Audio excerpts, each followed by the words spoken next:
not historical at all. Hi guys, I'm Amy. Welcome back to my channel. I have another reading wrap up for all of you today. This is another group of books that I read months and months ago. I have 5 books to chat with you about. They are all historical fiction, and some of them, I will be honest with you, I don't remember a whole lot about, but like I said, I will do my best. But if you guys are interested to see what I read that was historical in the last 6 months, go ahead and keep on watching. The first book that I'm going to chat about is the one that I remember almost nothing about, and that is West by Karis Davies. This was on the BookTube prize long list last year. I don't remember how far it got. I did not read it for the BookTube prize specifically. And this is about a man who decides, because I don't remember what year it is, who has a daughter who decides that he is going to go west to find these like animals, monsters, like essentially what these fossils are. He wants to go find those animals, and he leaves his daughter behind to go and do that. And I really don't remember much, but I write notes in books as I read them, and these were my thoughts. So that's what I will share with you.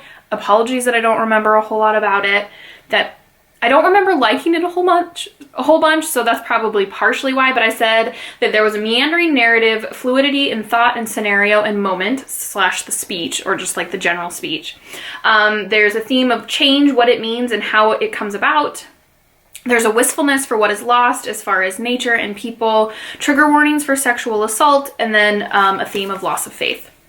I'm just going to leave it at that because, like I said, I don't really remember. And I know a lot of people like this book, but I was not one of them. I also picked up Stern Men by Elizabeth Gilbert. This is not historical at all. I just realized. I don't think it is. I don't know why I put it in this pile. Anyhow, this is about a young woman. Her name is Ruth Thomas, and she lives on an island in which the main source of income for the island is lobster fishing, and there is a neighboring island in which there's this like major rivalry between these two islands, and there are like territory wars about who gets to fish what land, etc., etc. And this is about what happens when Ruth decides to drop out of school because she's really intelligent and very smart, and decides it's not for her and wants to become a lobster fisherman or fisherwoman herself. And this is about what happens. I really enjoy Elizabeth Gilbert's writing a lot. This story I found to be underwhelming and not very captivating. I read it, I finished it, it was fine, but I don't think it's her best work. I've obviously loved The Signature of All Things by her, and her nonfiction Big Magic I really enjoyed, but this one was a bit of a miss for me. Not bad, like I said, but not good either.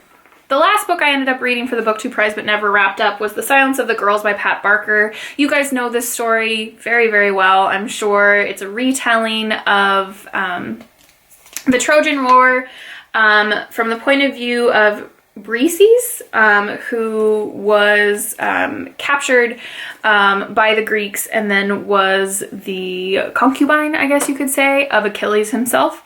And I really enjoyed this story more than I thought I would. I thought the writing was super well done. A lot of people don't enjoy that you get some of Achilles' point of view.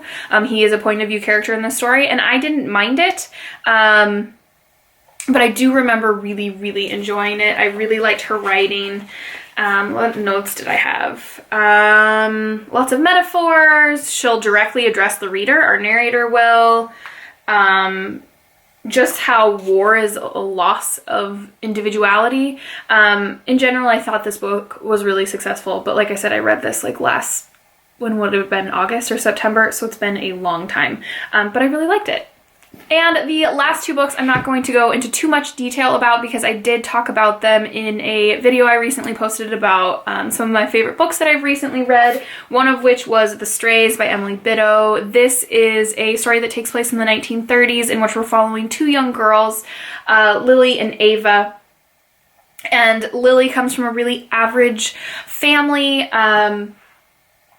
She has just her parents, and then she meets Ava, whose father is a really, really well-known artist, and her mother comes from a lot of money, so they have this really huge house, and Lily spends a lot of time at this house where there's a lot of other artists and this like community of kind of bohemian lifestyle type of people. And this is about Lily and Ava's relationship and how it becomes really, really intense. And it's a really, really wonderfully told story. I love stories about young girls, especially when they're the narrators and how they process things. The tension in this book is beautifully done. This is also an Australian author, so perfect for Aussie April, and I really, really recommend it. This book is stunning. It's beautiful. It's tense. It just captures you, and you can't put it down. And a perfect summer read, I will say, for that as well, spring/summer like we are in now. And the other book that I mentioned in that video was Costa Alegre by Courtney Mom.